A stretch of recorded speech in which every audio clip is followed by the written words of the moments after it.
Djabi, bénévole. Donc j'ai tellement fait du bénévolat que je vivais que de ça. Donc le bénévolat, c'est le don de soi, sans rémunération, directe en tout cas.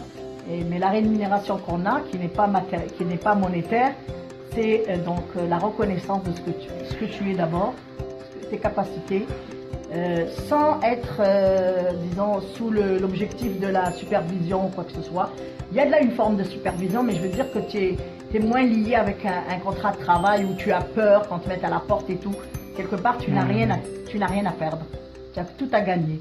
Donc, en quoi c'est important de faire le bénévolat pour la communauté, surtout la jeunesse? Qu'est-ce que ça Alors, pourra... je dirais que la communauté déjà, quand on arrive, vous savez, la réalité, on ne trouve pas facilement du travail. Ça ne veut pas dire... Il y a des gens que la porte est ouverte très vite, et il y en a que non. Et il ne faut pas perdre son temps à rester à la maison et pleurer. Il faut s'investir dans la communauté parce que ça te permet de connaître les rouages, comment ça fonctionne, et de faire ton réseau. Moi, j'ai un réseau très large. Je me suis impliquée dans la défense des droits pour les personnes handicapées, et les femmes handicapées en particulier.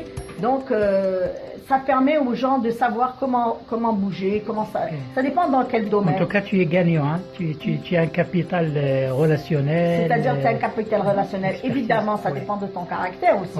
Mais c'est clair que ça se développe aussi. Ça se développe, mais ça dépend de ton caractère. Moi, j'ai, comment ils disent ici, j'ai une tête de cochon. Donc, je dis ce que je pense et en même temps, c'est ça. Tu n'as rien à perdre.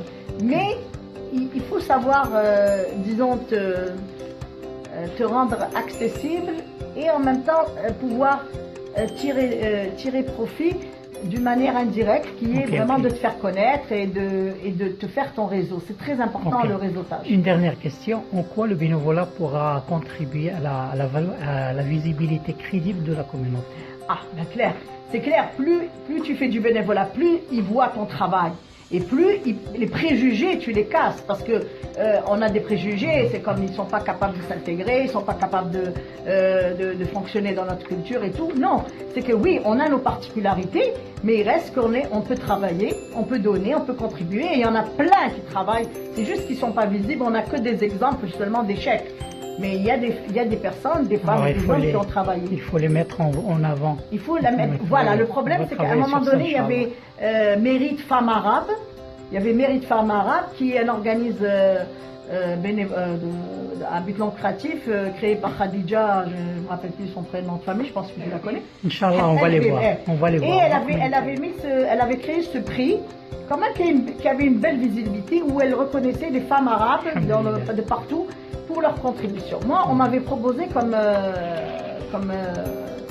candidate. J'étais parmi les 10 premières, mais il fallait qu'il y avait des cas beaucoup plus importants, comme dans la recherche et tout, c'est eux qui ont gagné, mais il y avait des catégories quand même, dans le bénévolat, dans plein de choses. C'est clair que bon, il y a des critères et on ne gagne pas, mais quand même, au moins, il y avait une femme handicapée qui était, pour moi, c'était un enjeu particulier, c'est que j'étais visible. Parce qu'il faut être visible, mais positivement aussi. Oui, positivement et avec une valeur ajoutée. Barakallah, c'était très enrichissant et inspirant. Merci, barakallah, merci.